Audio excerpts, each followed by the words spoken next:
வணக்கம் வந்தன மக்களே! இது தமிழச்சி குரல். உங்களில் ஒரு குரல். இந்த காணொலியில நீங்க பார்க்க போற சிறுகதை "உள்ளம் உன் வசமானதடி". அதாவது ஒருத்தங்க லுக்க வச்சு இவங்க இப்படி தான் இருப்பாங்க. இல்ல ஒவ்வொருத்தர் எப்படி இருப்பாங்க? பழம் மாரி இருப்பாங்க. ஒவ்வொருத்தர் ரக்கடா இருப்பாங்க. ஒவ்வொருத்தர் 2 கலந்து இருப்பாங்க. இப்ப நம்ம பார்த்தோன்னே ரக்கடான ஆளுங்கலாம் என்ன நெனைப்போம்? "ஓ! இவன் பார்த்தாவே சம்பவம் செஞ்சுருவானாட்டங்குது. இவன்ட்ட வந்து டிஸ்டன்ஸ் மெயின்டெயின் பண்ணணும்." இன்னொருத்தங்க ரொம்ப அமைதியாக இருப்பாங்க. எல்லா கிரிமினல் வேலையும் பண்ணுவாங்க. ஆனால் அவங்கள பார்த்தா நமக்கு என்ன தோணும்? இவங்க ரொம்ப அமைதியாக இருக்காங்க. ரொம்ப நல்லவங்களா இருக்காங்க. இந்த மாதிரி தான் நம்ம எதிர்பார்த்த வாழ்க்கை துணை வந்து அமையணும் அப்படின்னு நம்ம நினச்சிக்குவோம் இல்லையா? ஆனால் உள்ளுக்குள்ளே அவன் விஷமா இருப்பான். இந்த மாதிரி தான் இந்த கதையோட ஹீரோயினியும் நினைக்கிறாங்க. அவங்க வாழ்க்கையில் என்னென்ன சம்பவங்கள் நடக்குது அப்படிங்கிறத இந்த கதைக்குள்ளே போய் தெரிஞ்சுக்கலாம். வாங்க கதைக்குள்ளே போகலாம்.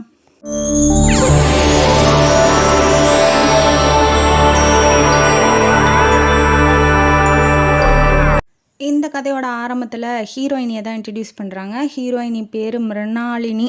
கொஞ்சம் மிருணாளினிங்கிறது வாயில் அவ்வளோவா வரல. அதனால நம்ம வந்து ஹீரோயினின்னே கூப்பிடுவோம். அவங்க குடும்பத்தில் அவங்க அக்கா இருக்காங்க. அவங்க அக்கா பேர் மீனலோச்சனி. அவங்களுக்கு கல்யாணம் ஆயிடுச்சு. இவங்க ப்ரெக்னெண்ட்டாக இருக்காங்க. அவங்க வீட்டுக்கு வந்திருக்காங்க. அவங்களுக்கு பிரசவம் தாய் வீட்டில் தானே பண்ணுவாங்க. அதனால் கூட்டிகிட்டு வந்திருக்காங்க. அப்பா அம்மாலாம் அப்பா வந்து போஸ்ட் ஆஃபீஸில் வேலை செஞ்சுட்டு ரிட்டையர் ஆகிட்டாப்புல. அவங்களுக்கு பென்ஷன் வந்துகிட்ருக்கு. அந்த காசை வச்சு தான் குடும்பமே ஓட்டிகிட்ருக்குறாங்க. அவங்க அம்மா இருக்காங்க. இப்போ என்ன அப்படின்னா 2வது பொண்ணுக்கும் சீக்கிரமாக கல்யாணம் பண்ணி வச்சிடணும் அப்படிங்கிற மாதிரி. அப்படி அப்படின்னா ரொம்ப கிளாசிக்கலாக, அதாவது ரொம்ப சீன் போடுறது, ரொம்பலாம் போய் மேக்கப் போட்டுக்கிறது, மாடர்ன் ட்ரெஸ்லாம் பண்ணிக்கிறதுலாம் இல்லை. இவளுக்கு என்ன அப்படின்னா சீக்கிரமாக கல்யாணம் பண்ணிக்க வேண்டாம், படிக்கணும், மேலே படிக்கணுங்கிறது ஆசை. ஆனால் அவங்க அப்பா என்ன நினைக்கிறாரு, இந்த பொண்ணு கல்யாணம் பண்ணி வச்சா நம்ம கடமை முடிஞ்சிரும் அப்படின்னு நினைக்கிறாப்புல. வயசாகுது இல்லையா? மாப்பிள்ளை தேடிட்டுருக்காங்க. மாப்பிள்ளை அந்த ஊர்லேயே பெரிய பணக்காரரு. அவர் பேர் சொக்கலிங்கம். அவரோட பையன்தான் முகிலன். அவர் தான் ஹீரோ ஆஃப் த ஸ்டோரி. அவருக்கு தான் இப்போ பொண்ணு கேட்குறதுக்காக ஃபோட்டோ அனுப்பிச்சிருக்காங்க. மாப்பிள்ளை வீட்டிலேருந்து மாப்பிள்ளை ஃபோட்டோ அனுப்பிச்சி ஒருத்தர் பெரிய மனுஷர் அந்த ஊரில் இருப்பாங்க இல்லையா, தரகர் மாதிரி, இந்த பொண்ணை இங்கே கொடுக்கலாம், நல்ல குடும்பம் அப்படிங்கிற மாதிரி சொல்கிற மாதிரி இருப்பாங்க இல்லையா, அவர் மூலயமா அனுப்பிச்சி விட்றாங்க. மாப்பிள்ளை வீட்டிலேருந்தே வராங்க. வந்துட்டு இந்த மாதிரி பொண்ணு கேட்குறாங்கப்பா, நீ கொடுக்குறியா என்னப்பா அப்படின்னு சொல்லி கேட்குறாப்புல. ரொம்ப சந்தோஷம்தான் அப்பாவுக்கும். ஏன்னா இப்போ ஒரு நல்ல இடத்துல செட்டில்டான இடத்துல பொண்ணு போய் கட்டி கொடுத்தா நல்லா வாழ்வா அப்படிங்கிறது எல்லா பேரண்ட்ஸும் விரும்புறது தானே. அந்த மாதிரி தான் அவங்களும் நினைக்கிறாங்க. மாப்பிள்ளை வந்து இவளுக்கு ஆல்ரெடி பார்த்துருப்பா. ஒரே ஊர் தானே, இவங்க யார் அவங்க யாருன்னு தெரியும் தானே. இப்போ திருவிழா இல்லை கோயிலுக்கு இல்லை வேற எங்கேயாவது போகும்போது கூட பேசிக்குவாங்க இல்லையா பக்கத்தில், இவங்களோட பையன் அவங்களோட பையன் அப்படின்னு. அந்த மாதிரி அவளுக்கும் தெரியுது முகிலன் யார் அப்படிங்கிறது தெரியும். ஆனால் அவரை பார்த்தாவே இவளுக்கு வந்து பயம். ஹீரோவை பார்த்தாவே ஹீரோயினுக்கு பயம். ஏன் அப்படின்னா ரொம்ப ரக்கடாக இருப்பாப்புல. கிராமத்து பசங்கனாவே ஒரு கெத்து இருக்கும் இல்லையா. அதான் சிட்டி பசங்களாம் ரொம்ப மோசம்னு நான் சொல்லலை. கிராமத்துலேயே அங்கேயே வாழ்ந்து இருந்தவங்களுக்கு ஒரு மாதிரி நேட்டிவ் பாடி, நேட்டிவாக எதாக இருந்தாலும் தைரியமாக பேசுறது, பழகிறது, ஒரு முரட்டுத்தனம் பிறப்புலையே வந்துடும் இல்லையா. அந்த மாதிரி அவர் இருக்கிறதுனால இவ கொஞ்சம் பயந்துக்கிறா. ஐயோ அவரா, அவன் பார்த்தாவே எனக்கு பயமாக இருக்குது, அவனை கட்டிக்கிட்டு நான் என்ன வந்து சித்திரவதைப்பட போகிறனோ, அடிச்சு கிடிச்சு வச்சிட்டேன்னா என்ன பண்ணுறது, அவன் பார்த்தாவே ரொம்ப டெரராக இருக்கான், எனக்கெலாம் வேணாம் அப்படிங்கிற மாதிரி சொல்லி பார்க்குறா. அதாவது இப்படி சொல்லலை, கல்யாணம் வேணாம், நான் படிக்கணும் அப்படிங்கிற மாதிரி அப்பாட்ட சொல்கிறா. இருந்தாலும் அப்பா அம்மா வந்து சமாதானப்படுத்திடுறாங்க. வயசாகுதுமா, நீ கல்யாணம் பண்ணிக்கிட்டு போய் அங்கே கூட போய் படிச்சுக்கோ, அவங்க படிக்க வைக்கிறேன்னு தான் சொல்கிறாங்க அப்படின்னு சொல்கிறாங்க. அக்கா வீட்டுக்காரர் பேர் தங்கவேலு. அவன் டீச்சராக ஒர்க் பண்ணிகிட்ருக்கான். என்னடா அவன் பேசுகிறேன்னா, அந்த நாய் பண்ணுற வேலையெல்லாம் பார்த்தா அப்படி தான் இருக்குது. எனக்கு கதையில் வில்லன் ஆஃப் த ஸ்டோரி அவன் தான். அவன் என்ன பண்ணுறான், அக்கா வீட்டுக்கார் வந்து பேருக்கு தகுந்த மாதிரி அவன் தங்கம்லாம் கிடையாது, சுத்தமான தகரடப்பா, உள்ள ஃப்ராடு. அவன் பார்க்கறதுக்கு ரொம்ப நீட்டாக ட்ரெஸ்ஸிங் பண்ணிக்கிட்டு நீட்டாக இருப்பான். பட் ஆனால் உள்ளம், அதாவது மனசு ஃபுல்லாக அவனுக்கு அழுக்கு.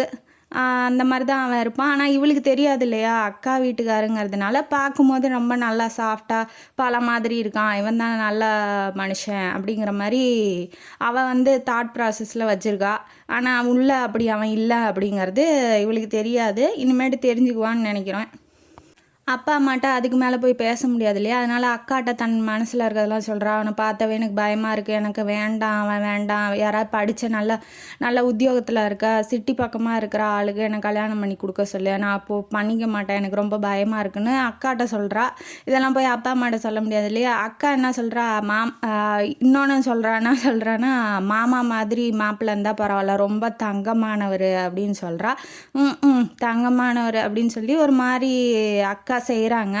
பட் ஆனால் அவளுக்கு புரியல அப்போதைக்கு. ஏன்னா இவன் மனசு ஃபுல்லாக என்ன நினச்சிட்டு இருக்கா, மாமா ஒரு தங்கமான ஆள் அப்படின்னு நினச்சிட்டு இருக்கா. அதனால் இவ எதுவும் சொல்லலை. சரி, அவளோட இதை ஏன் நம்ம மாற்றணும் அப்படிங்கிறதுனால அக்கா எதுவும் சொல்லலை. வயசாகுதுமா, ஏதோ ஒன்று கட்டிக்கிட்டு போய் நீ உன் வாழ்க்கையை பாரு, அப்பா அம்மா கஷ்டம் கொடுக்காத அப்படின்னு தான் சொல்கிறாப்புல. சொன்னோன்னா சரி, இதுக்கு மேலே யாரும் நமக்கு உதவி செய்ய மாட்டாங்க, இவன் தான் மாப்பிள்ளைன்னு தலையெழுத்தாயிருச்சு அப்படின்னு சொல்லிட்டு அப்படியே விட்டுட்டா. நடுவில் பொண்டாட்டியை பார்க்குறதுக்காக மாமா அதாவது அக்கா பார்க்குறதுக்காக அக்கா புருஷன் வராப்புல வீட்டுக்கு வந்தோடனே எல்லாம் உபசரிக்கிறாங்க, வாங்க மாப்பிள்ளை அப்படின்னு சொல்லிட்டு. அக்கா ஏதோ வேண்டாம் வெறுப்பாக வாழ்கிற மாதிரி தான் தெரியுது. ஆனால் இவ அந்த அளவுக்கு போய் நோண்டி, ஏன்னா இவ ஏதாவது சொன்னால் தானே அவளுக்கு தெரியும், வாழ்க்கை நல்லா இருக்கு, அக்கா வாழ்க்கை நல்லா இருக்குது அப்படிங்கிற மாதிரியே இருக்கா.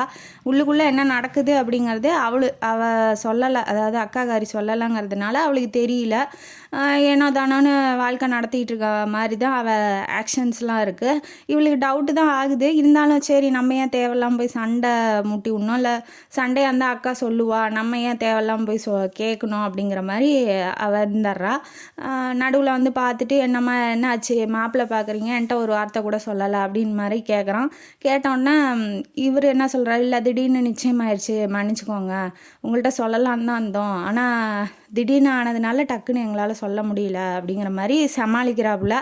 அதுக்கப்புறம் என்ன சொல்கிறாரு, ஏன் இப்படி பட்டிக்காட்டானுக்கு பார்த்து கல்யாணம் பண்ணி கொடுக்குறீங்க, அவன் பிஎஸ்சி முடித்து அவன் தோட்டத்தில் இருக்கிற வேலையெல்லாம் செஞ்சுக்கிட்டு இருக்கான், விவசாயம் பார்த்துக்கிட்டு இருக்கான், படித்தவன் தான், இருந்தாலும் சிட்டி பக்கமாக கொடுக்க வேண்டியதானே, எதுக்கு இங்கே இந்த கிராமத்திலே போட்டு அவளை சாவடிக்கிறீங்க அப்படிங்கிற மாதிரி கேட்டோன்னே மச்சினிச்சிக்கு சப்போர்ட்டு போட்டோன்னே இவளுக்கு என்னன்னா, ஏற்கனவே கல்யாணம் பிடிக்கல தானே, இவ சேர்ந்துக்கிறா, ஜாயின் பண்ணிக்கிறா. அதை தான் மாமா நானும் சொல்கிறேன், இவங்க கேட்கவே மாட்டேங்கிறாங்க, எனக்கு அவரை பார்த்தாவே பயமாக இருக்குது, பிடிக்கவும் இல்லை, கல்யாணம் பண்ணிக்க, நான் படிக்கணும்னு நினைக்கிறேன் அப்படின்னு வாட்டி அவளை படிக்க வைக்க வேண்டியதானே, எனக்கு தெரிஞ்ச காலேஜெலாம் இருக்குது, நான் கூட படிக்க வைக்கிறேன் அப்படிங்கிற மாதிரி அவன் சொல்லவும் அப்பா அம்மா ஒத்துக்க மாட்டேங்கிறாங்க. இல்லை மாப்பிள்ளை, அவள் புருஷன் வீட்டுக்கு போய் படிச்சுக்கிட்டோம், இப்போ என்ன அவளுக்கு படிக்கிறதுக்கு வயசாக இல்லை, படிச்சுக்கிட்டு இருக்கட்டும் அப்படிங்கிற மாதிரி சொன்னோன்னே அதுக்கு மேலே அவனால் பேச முடியல. ஆனால் இவன் மச்சினிச்சு மேலே ஒரு கண்ணு வச்சுருக்கான் அப்படிங்கிறது அவங்களுக்கு தெரியல. இப்படியே நிச்சயம் ஆயிடுச்சு. நடுவில் முகிலன் ஃபோன் பண்ணால் கூட இவள்கிட்ட ஃபோன் எடுத்து ஹாய் ஹலோ சொல்கிறதோட அவ்வளோதான். ஏன்னா அதுக்கு மேலே பேசுகிறதுக்கு அவளுக்கு பிடிக்கும் இல்லை, ஏன்னா பிடிக்காம தானே, அவனே ஒரு பிடிக்காதவன், அவன் என்ன ஃபோன் பேசுறது நம்மள்கிட்ட அப்படிங்கிற மாதிரி ஒரு வேண்டா வெறுப்பாக பேசிக்கிட்டு இருக்கான்னு வச்சுக்கோங்களேன். அப்புறம் நிச்சயம் பண்ணிவிட்டு கல்யாணத்துக்கு 3 மாதம் இருக்கும்போது அக்காவுக்கு பிரசவ வலி எடுத்துருது. பிரசவ வலி எடுத்தோன்னே என்ன பண்ணுறதுன்னு இவளுக்கு ஒன்றும் புரியல. உடனே போய் மாப்பிள்ளைகிட்ட சொல்லிவிடுவான்னு அவங்க அம்மா அப்பா ஹீரோயினியை அமுச்சு விட்றாங்க. யார் வீட்டுக்கு, அந்த அக்கா புருஷன் வீட்டுக்கு அமுச்சு விட்றாங்க. இவங்கெல்லாம் ஹாஸ்பிட்டலுக்கு கூட்டிகிட்டு போயிட்டாங்க. அக்கா புருஷன் வீட்டில் போய் கதவை தட்டுனா அவன் திறக்க மாட்டேங்கிறான். என்னடா ஆச்சு அப்படின்னு சொல்லி கதவு திறந்தா இருந்தது. இவள் உள்ளே போயிட்டா. உள்ளே போனோடனே ஒரு ரூமில் இவன் அரைக்குறையாக அந்த பக்கம் கிடக்குறான். அந்த ஊர்லேயே ஒரு பைத்தியக்கார பொண்ணு சுற்றிக்கிட்டு இருக்கான். அந்த பொண்ணு அரைக்குறையாக கிடக்குது. பார்க்க முடியாத காட்சி அது. அவளால் நெஞ்சில் நெருப்பே இறங்கிடுச்சு. ஐயோ, இவனை போய் நல்லவண்ணோ, இவன் தங்கமானவண்ணோ, இவனோட வெளித்தோற்றத்தை பார்த்து இவன் ஏமாந்துட்டோமே. அதுதான் இப்போ பெண்கள் எல்லாம் பெரிதும் ஏமாற்றப்படுறது இந்த மாதிரி இருக்கிறது தான்.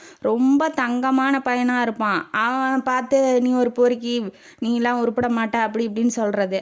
பாலா மாதிரி இருப்பான், எல்லா கிரிமினல் வேலையும் செய்வான், அவனை பார்த்து இவெல்லாம் உருப்பட மாட்டான், இவன் ரொம்ப நல்லவன், இவன் தான் வாழ்க்கைக்கு உத்தமன் அப்படிங்கிற மாதிரி கல்யாணம் பண்ணி வச்சிடுறது. தான் நினச்சது எவ்வளோ பெரிய தப்புங்கிறது அவளுக்கு அப்போ தான் உரைக்குது. மனசில் இடியே விழுந்துருச்சு. இதெல்லாம் அக்காவுக்கு தெரியுமா என்னான்னு தெரியலையே, அக்கா தெரிஞ்சுக்கிட்டு தான் அப்படி வேண்டா வெறுப்பா பேசியிருப்பாளோ அப்படிங்கிறதெல்லாம் இவளுக்கு மன ஓட்டமாக ஓடுது. அவன் பார்க்கறதுக்குள்ளே இவள் வெளியில் ஓடி வந்துடுறா. ஓடி வந்துட்டு இவளுக்கு என்ன பண்ணணும் என்ன பண்ணக்கூடாதுன்னே தெரியல. ரொம்ப அழுகுறா ஃப்ரஸ்ட்ரேஷனில். ஐயோ இவன் என்ன இப்படி இருக்கான் அப்படிங்கிற மாதிரி அழுகுறா. ஏன்னா அப்போ ரொம்ப எதிர்பார்த்து அந்த எதிர்பார்ப்பு நடக்கலை அப்படிங்கும்போது நமக்கு கஷ்டமாக இருக்கும் இல்லையா. இப்போ நல்லவன் நினச்சா அவன் நல்லவன் இல்லை ரொம்ப மோசமானவன் அப்படிங்கும்போது அதை வந்து அவளால் ஜீரணிக்க முடியல, என்ன இப்படி இருக்கான் அப்படிங்கிறது. அப்புறம் வீட்டுக்கு வந்துட்டான், அவனே வந்துட்டான். அங்கே வந்து ஃபோன் பண்ணிட்டாங்க அவங்க அம்மா அப்பா. வீட்டுக்கு வந்தோடனே வீட்டில் தானே இருக்கா அவள் ஹீரோயினி. வந்தோடனே என்ன அக்கா எந்த ஹாஸ்பிட்டல் கூட்டிகிட்டு போயிருக்காங்க அப்படின்னு சொல்லி கேட்டோன்னே, நீ ஏன் வந்து வீட்டில் சொல்லலை அப்படிங்கும்போது, இல்லை நான் வந்தபோது பைத்தியக்கார பொண்ணு ஒன்று உள்ளே இருந்துச்சு அப்படிங்கும்போது, என்னாச்சு நீ எப்படி பார்த்த அப்படிங்கிற மாதிரி அவன் சந்தேகத்தோடு கேட்கவும் இவன் கொஞ்சம் உஷாராயிட்டா. ஏன்னா இது தெரிஞ்சா இவன் ஏதாவது நம்ம வேறு தனியாக இருக்கோம், இவன் ஏதாவது தப்பாக நடந்துக்க முயற்சி பண்ணால் என்ன பண்ணுறதுன்னு கொஞ்சம் சுதாரிச்சு, இல்லை அந்த பொண்ணு உள்ளே இருந்துச்சு, நான் பார்த்துட்டு அதாவது உள்ளே இருந்தா நான் பார்த்துட்டு நீங்கள் இல்லைன்ட்டு வெளியில் வந்துட்டேன் அப்படிங்கிற மாதிரி சொல்கிறா. ஆமாம் அந்த பொண்ணுக்கு வந்து சாப்பாடு கிடச்சி நான் சாப்பாடு போட உள்ளே போயிட்டேன் அப்படிங்கிற மாதிரி அவள் சொல்கிறா. ஏதோ அந்த சுச்சுவேஷன் வந்து சமாளித்தோன்னே இப்போ நேராக ஹாஸ்பிட்டலுக்கு போனோன்னே ஹாஸ்பிட்டலில் குழந்தை இறந்துருச்சு. அதாவது இந்த கேடுகட்ட அப்பனை நான் பார்க்கவும் வேணாம், எங்கள் அம்மாவுக்கு நான் தொந்தரவாக இருக்கவும் வேணாம் அப்படின்னு சொல்லி அந்த குழந்த பிறக்கும் போதே செத்து பிறந்துருச்சு. அவளுக்கு கொஞ்சம் கஷ்டமாக தான் இருக்குது. இருந்தாலும் என்ன பண்ணுறது, வாழ்க்கையில் இதெல்லாம் மாற்ற முடியாது இல்லையா. அதனால் சமாதானப்படுத்தி அக்கா வீட்டுக்கு கூட்டிகிட்டு வராங்க. 1 மாதம் தள்ளி போகுது கல்யாணம், ஹீரோயினி கல்யாணம். இந்த கல்யாணத்தில் அவனுக்கு வந்து சுத்தமாக அந்த தங்கவேலுக்கு சுத்தமாக இன்ட்ரெஸ்டே இல்லை. ஏன்னா நம்ம கட்டிக்கலான்னு இருந்தோம், வேற ஒருத்தன் பறிச்சுட்டு போகிறானே இவனோ அழகான கிளிய அப்படிங்கிற மாதிரி அவனோட தாட் ப்ராசஸ்ஸு. பிச்சைக்காரியை கூட விட்டு வைக்க மாட்டேங்கிறான். இவனை போய் நல்லவன்னு நம்பிக்கிட்டு இருந்தோமே அப்படின்னு சொல்லி அவன் நினச்சிக்கிட்டு இருக்கா. எப்படியோ சீக்கிரமாக கல்யாணம் பண்ணி போனால் போதுன்னு இப்போ அவளோட தாட் ப்ராசஸ் அப்படி தான் இருக்குது. ஏன்னா இவன் ஏதாவது தப்பாக நடந்துக்கிட்டா இது அம்மா அப்பாட்டையும் சொல்ல முடியாது, அக்காட்டையும் சொல்ல முடியாது, தெரிஞ்சோ தெரியாமலோ என்ன பண்ணுறதுன்னு ஒன்றும் புரியாமல் அவள் ஒரு குழப்பமான மனநிலையில் இருக்கா.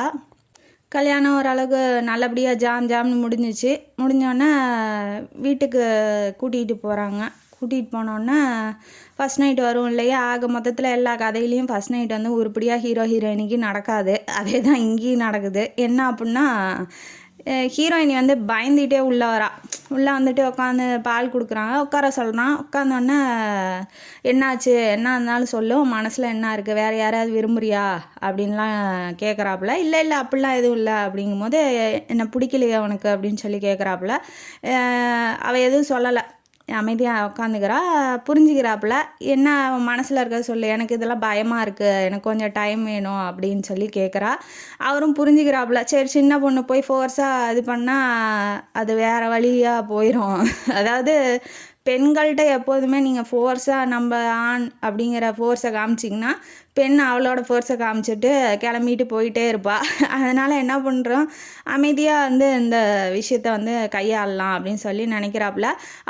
அவர் வந்து ரொம்ப விரும்பி ஆசைப்பட்டு கல்யாணம் பண்ணிக்கிட்ட பொண்ணு அவள். ஏன்னா அவங்க அம்மா சொல்லிகிட்டே இருந்தாங்க, எவ்வளோ பெரிய பணக்கார பொண்ணுங்கள்லாம் வந்து கட்டிக்கிறேன்னு சொன்னாங்க. இவன் ஒத்த காலில் நின்று நீ தான் வேணும்னு பொண்ணு கேட்டு அமுச்சு விட்டு உன்னை தான் கல்யாணம் பண்ணிக்குவேன்னு கடைசி வரைக்கும் நின்று உன்னை கல்யாணம் பண்ணியிருக்கான் அப்படின்னு சொல்லியிருப்பாங்க. அதனால் இவன் ரொம்ப பிடிச்சி கல்யாணம் பண்ணதுனால அந்த பொண்ணை கஷ்டப்படுத்தக்கூடாது, அவளுக்கு எப்போ விருப்பமோ அப்போ ஒன்றா வாழ்ந்துக்கலாம் அப்படிங்கிற மாதிரி நினச்சிக்கிட்டு இவன் போய் தனியாக படுத்துக்கிறான். இந்த அப்ரோச் வந்து அவளுக்கு பிடிச்சிருக்கு கொஞ்சமாக. சரி இவன் பார்க்க ரக்கடாக இருக்கான், என்ன வேணாலும் அதாவது அதுதான் ஒருத்தர் பார்வை எப்படி இருக்குது பாருங்கள், ரவுடி பை மாதிரி இருக்கான். ஆனால் ஒய்ஃபோட உணர்வுகளை புரிஞ்சுக்கிட்டு அவன் போய் நகர்ந்து படுக்கிறான் இல்லையா. அந்த மாதிரி எல்லாருமே இருப்பாங்கன்னு சொல்ல முடியாது. இதே நேரத்தில் அக்காவோட ஃபஸ்ட் நைட்டில் என்ன ஆச்சு அப்படிங்கிற ஒரு கதையை சொல்கிறாங்க. என்ன ஆயிருக்குன்னா, அந்த தங்கவேலு கம்நாட்டி இருக்கான்ல, அவன் என்ன பண்ணியிருக்கான், ஒரு லெட்டர் வந்து கொடுத்துருக்கான் அவங்க அக்காட்ட, இதை படித்து பாரு அப்படிங்கும்போது அந்த லெட்டரில் என்ன இருக்குன்னா, நீ நானும் எவ்வளோ அன்பாக காதலிச்சோம், இப்போ நீ வேறு ஒருத்தனை கல்யாணம் பண்ணிட்டு போறியே, நீலாம் நல்லா இருப்பியா அப்படிங்கிற மாதிரி எழுதியிருக்கு. அவளுக்கு அக்காவுக்கு எப்படி இருக்கு அப்படின்னா ஷாக்காக இருக்கு. ஐயோ, நான் யாரையுமே கல்யாணம் காதலிக்கவும் இல்லை, யாரையும் ஏமாற்றவும் இல்லை. நான் ஃபஸ்ட்டு பார்த்த ஆண்மகனும் நீங்கள் தான், உங்களை தான் நான் கல்யாணமும் பண்ணியிருக்கேன் அப்படின்னு சொல்லி ரொம்ப அழுகிறா. அழுதவொடனே இவன் என்ன சொல்கிறான்னா, இல்லை நான் சும்மா தான் சொன்னேன், வேறு ஏதாவது உனக்கு லவ் ஏதாவது இருக்குமோன்னு நான் தெரிஞ்சுக்கணும் இல்லையா, இது ஃபஸ்ட்டா இல்லை செகண்டா தேர்டான்னு தெரியாது இல்லையா, அதனால தெரிஞ்சுக்கணுங்கிறதுக்காக நான் இந்த மாதிரி பண்ணேன் அப்படின்னு சொல்கிறான். அதாவது ஒரு பொண்ணு தன்னோட வாழ்க்கையை ஆரம்பிக்க போகும்போது இந்த மாதிரி அழுது அவளை சந்தேகப்பட்டு இந்த மாதிரி இருக்கவன்ட்ட நான் எப்படி வாழ்கிறது அப்படிங்கிற மாதிரி அவன் மனசுக்குள்ளே வந்துடுச்சு. அடுத்தவங்கள துன்பப்படுத்தி நீ அதில் ஒரு சந்தோஷம் கிடைக்கிற ஆள் தான் நீயே அப்படிங்கிறத ஃபஸ்ட் நைட்லேயே அவங்க அக்கா புரிஞ்சுக்கிறா. வேறு வழி இல்லாமல் வாழ்ந்துகிட்டு இருக்கா. அவளுக்கு வேறு ஆப்ஷன் இல்லை இல்லையா.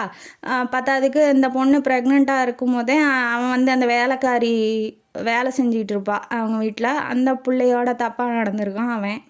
இதெல்லாம் பார்த்து மனசு நொந்து அம்மா அப்பாட்ட போய் சொல்லியிருக்கா. இருந்தாலும் சரி அவன் திருந்திடுவான், எப்போதும் எல்லா அம்மா அப்பாவும் சொல்கிறது தானே, அவன் திருந்திடுவான், நீ ஒன்றும் கவலைப்பட்டுக்காத, திருத்திடலாம் அப்படிங்கிற மாதிரியே சொல்லிட்டு வந்திருக்காங்க. ஏன்னா அந்த பொண்ணு ப்ரெக்னெண்ட்டாக இருக்கா, இப்போ 6 மாதத்தில் ப்ரெக்னெண்ட்டாக இருக்கா இல்லையா. அதனால் இப்போ எதுவும் சொல்ல முடியாது, சொன்னாலும் அவளுக்கு எமோஷ்னலாக ஆயிடுவா, ஸ்ட்ரெஸ் ஆயிடுவா இல்லையா. அதனால் அம்மா அப்பா வந்து ஓரளவுக்கு சமாதானப்படுத்துகிறாங்க. 1 மாதம் கழித்து வீட்டுக்கு கூட்டிகிட்டு வந்துடுறாங்க சீமந்தம் பண்ணுறதுக்காக. அதுக்கப்புறம் தான் ஹீரோயினியோட அந்த கல்யாண ப்ராசஸ்லாம் நடக்குது. இதுதான் அவள் ஃபஸ்ட் நைட்டு, அக்கா ஃபஸ்ட் நைட்டில் நடந்தது. இவன் தள்ளி படுத்திக்கிட்டான் இல்லையா. அவனுக்குள்ளே ஏகப்பட்ட ஆசைகள் எல்லாம் இருக்குது. பட் இருந்தாலும் ஒய்ஃபுக்கு பிடிக்கலங்கும் போது நம்ம ஃபோர்ஸ் பண்ணக்கூடாதுன்னு அவன் புரிஞ்சுக்கிட்டு போய் படுத்துட்டான். மறுநாள் காலையில் எந்திரிச்சு கீழே போனோன்னே மாமியார் எப்போதும் போல் விரட்டுறாங்க. என்ன சொல்கிறாங்க அப்படின்னா, காஃபி எடுத்துகிட்டு போய் கொடு, இங்கே இத்தனை பேர் வேலை செய்கிறாங்க, இதெல்லாம் நீ தான் பார்த்துக்கணும் அப்படிங்கிற மாதிரி எல்லாமே அந்த குடும்பத்தை பற்றினா எல்லாத்தையும் சொல்கிறாங்க. எத்தனை வேலைக்காரங்க இருக்காங்க, எத்தனை பேர்த்துக்கு சமைக்கணும், எத்தனை பேர்த்துக்கு சாப்பாடு போடணும், எல்லாம் அவங்க வேலைக்காரங்களாம் இருக்காங்க. சும்மா நம்ம என்ஜினியர் மாதிரி மேற்பார்வையிட்டால் போதும், சூப்பர்வைசர் மாதிரி மேற்பார்வையிட்டால் போதும். அதை தான் சொல்லிகிட்டு இருக்கு அந்த அம்மா. இன்னொன்று சொல்லுது, என் பையனுக்கு எத்தனையோ பொண்ணுங்க வந்தாங்க, ஒன்றை தான் கட்டுவேன்னு ஒரே குறிக்கோளாக நின்று கட்டியிருக்கான் அப்படிங்கிற மாதிரி அதையும். காஃபி எடுத்துக்கிட்டு மேலே போயிட்டு ஹீரோவுக்கு கொடுக்குறா காஃபி அப்படின்னு சொல்லி கொடுத்தோன்னா, ஏன் பேசக்கூட உனக்கு என்கிட்ட பேசக்கூட உனக்கு பிடிக்காதா அப்படின்னு சொல்லி கேட்குறாப்புல. இல்லை அதெல்லாம் இல்லை, பேசலாமே அப்படின்னு சொல்லி சொல்கிறாப்புல. இந்த மாதிரி உனக்கு காலேஜில் வந்து அட்மிஷன் வாங்கியிருக்கேன், வீட்டிலேருந்தே படிக்கிற மாதிரி, இந்த புக்ஸ் எல்லாம் அப்படின்னு சொல்லி ஃபார்மு புக்கெல்லாம் கொடுத்தோன்னே இவளுக்கு ரொம்ப பிடிச்சி போயிடுச்சு. சரி அவள் படிக்கணும்னு ஆசைப்பட்றா, படிக்க வைக்கிறாப்புல. அவளுக்கு பிடிக்கல அப்படின்னா தள்ளி நடந்துக்கிறாப்புல. இதெல்லாம் அவளுக்கு பார்த்துட்டு இப்படி கூட இருக்காங்களா ஆண்கள் அப்படின்னு சொல்லி கொஞ்சம் கொஞ்சமாக அவன் மனசில் வர ஆரம்பிக்கிறான் முகிலன். படிச்சிட்டு இருக்காப்புல. பத்தாவதுக்கு இந்த புக்ஸ் எல்லாம் பாரு அந்த ரேக்கில் இருக்குது, வேணா எடுத்து படிச்சுக்கோ, என் புக்ஸ் தான் அப்படின்னு சொல்லி சொல்கிறாப்புல. சரி ஓகே, நான் மத்தியானம் தான் சாப்பாட்டுக்கு வருவேன், நீ சாப்பிட்றதா இருந்தால் சாப்பிட்டு படு அப்படின்னு சொல்லி சொல்கிறாப்புல. அதுக்கப்புறம் கீழே இறங்கி வந்து சாப்பாடெலாம் வைக்கிறாங்க. ஏன்னா அது மருமக தான் பண்ணணும், இல்லைன்னா மாமியார் வந்து சத்தம் போடுவாங்க. ஒரே பையனாச்சு இல்லையா, அவங்கள நல்லா கவனிச்சிக்கணும் தான் கல்யாணமே பண்ணி வச்சுருக்காங்க. இப்போ மாமியார்கிட்ட நல்ல பேர் எடுக்கணும் அப்படின்னா மகனை நல்லா பார்த்துக்கணும். அதனால் அவங்க திட்டுறதுக்குள்ளே இவளே போய் சாப்பாடு போட்டுருவா, தண்ணி எடுத்து வச்சுருவா, எல்லாம் பண்ணிடுவா. அவருக்கு என்னென்ன தேவையோ எல்லாம் பண்ணி வச்சுட்டு தான் வந்து உக்காருவா. அதுக்கப்புறம் என்ன ஆகுது அப்படின்னா, 1 மாதம் இப்படியே ஓடுது. நல்லா ஒருத்தருக்கு ஒருத்தர் ஃப்ரெண்ட்ஸ் மாதிரி பேசிக்கிறாங்க. முன்னாடி இருந்த மிருணாளினிக்கும் இப்போ இருக்கிற மிருணாளினிக்கும் நிறைய டிஃப்ரென்ஸ். ஏன்னா அப்போ ஒருத்தரை பார்த்து பயப்படுறதுலாம் அதெல்லாம் அவனை பார்த்து பயந்த காலம்லாம் போயிடுச்சு. ஃப்ரெண்ட்ஸு மாதிரி பேச ஆரம்பிச்சிட்டா புருஷன் கூட. அவர்கிட்ட பேசுகிறதுக்காகவே வெயிட் பண்ணிகிட்ருக்கா, அவர் எப்போ வருவார் அப்படிங்கிறதுக்காக. இவ்வளோ கேள்வி கேட்டுக்கிறா. இவரை பார்த்து பயந்தோமா, நம்ம இவரையா பார்த்து பயந்தோம், இவரை பார்த்து ஏன் பயப்படணும், இவர் இவ்வளோ நல்லவராக இருக்கார் அப்படிங்கிற மாதிரி. அப்புறம் ஆடி மாதம் வந்துடுது. எப்படியும் அம்மா வீட்டில் தானே இப்போ கொண்டு போய் விடுவாங்க. அதனால் இவ சந்தோஷமாக அம்மா வீட்டுக்கு போகிறாங்கனால பேக் பண்ணிகிட்ருக்கா. இவனுக்கு ரொம்ப மனசு கஷ்டமாயிடுச்சு. புது பொண்டாட்டி எப்படா பிரிஞ்சு இருக்கிறது அப்படிங்கிற மாதிரி மனசு கஷ்டமாயிடுச்சு. இவன் போய் கேட்குறான் ஹீரோயினிக்கிட்ட, என்ன ரொம்ப சந்தோஷமாக கிளம்புறியாட்டங்குது அப்படிங்கும்போது, இருக்காத அப்படின்னா அம்மாவை பார்த்து 1 மாதம் ஆயிடுச்சுல அப்படின்னு சொல்கிறா. சொன்னோன்னே சரி ஓகே என்ன மறந்துடாத அப்படிங்கிற மாதிரி சொல்கிறாப்புல.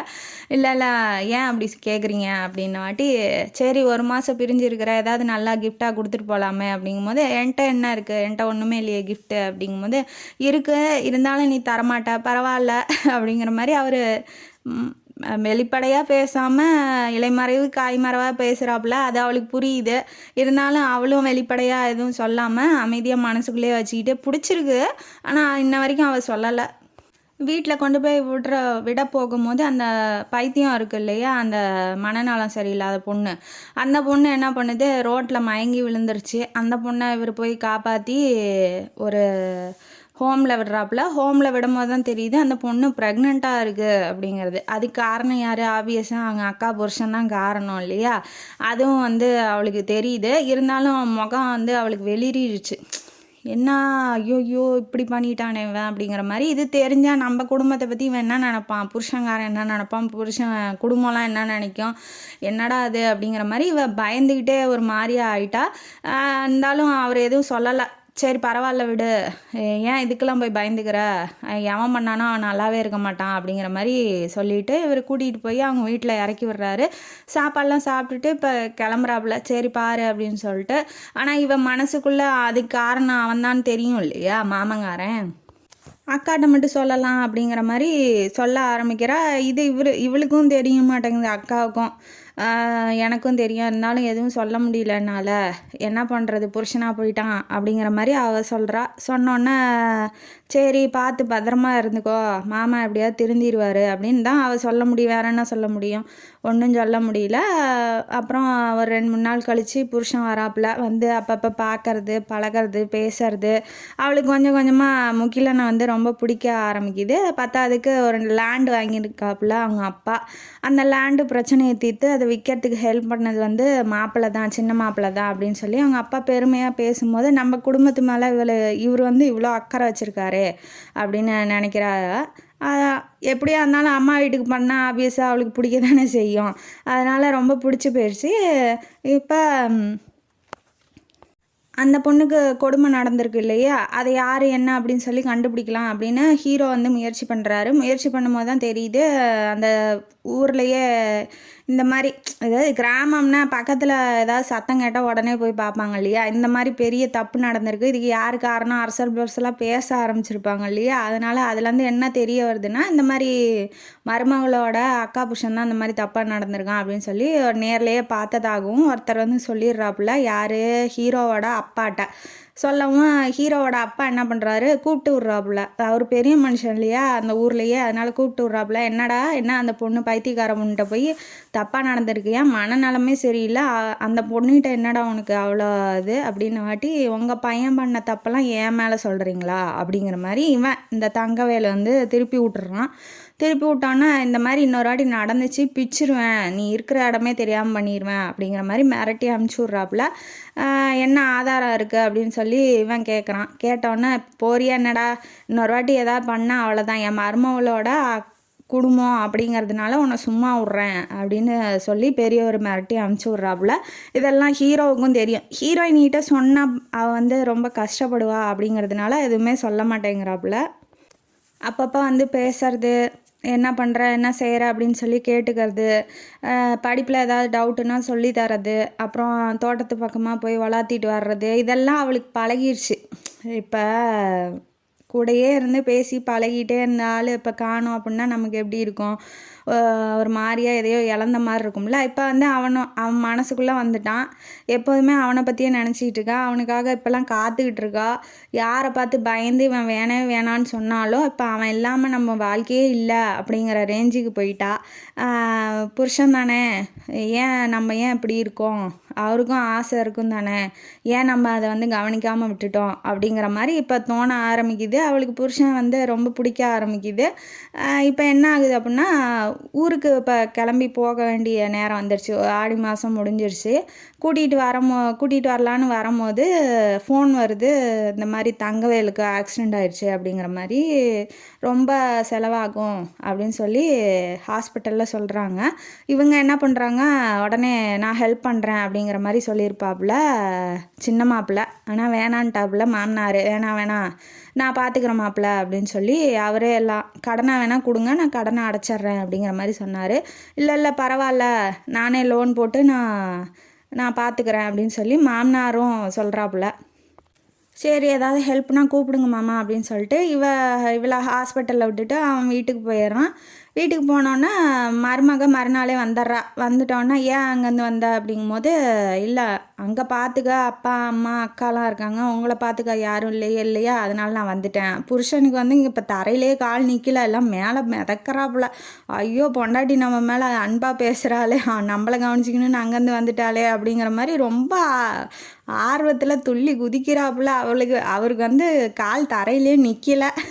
அவருக்கு ரொம்ப பிடிச்சிருக்கு இல்லையா, மனைவி அன்பை காமிக்கும் போது அவருக்கு ரொம்ப சந்தோஷமாக இருக்குது. சாப்பாடு போடும்போதே சண்டை வந்துடுது மாமியாருக்கும் மருமகளுக்கு. என் மாமியாருக்கு இல்லை மருமகளுக்கு, அவங்க 2 பேர்த்துக்குள்ளே ஒரு மிஸ் அண்டர்ஸ்டாண்டிங் வந்துடுது. என்ன அப்படின்னா, உள்ள 10,000 காசு வச்சுருந்தேன் யார் எடுத்தா அப்படின்னு சொல்லி கேட்கணுன்னா மாமியார் என்ன சொல்லிடுறாங்க, இந்த மாதிரி அவங்க வீட்டில் தானே பண பிரச்சனை, அவங்களுக்கு தானே ஹாஸ்பிட்டலுக்கு கட்ட காசு இல்லை அப்படின்னு சொன்னாங்க.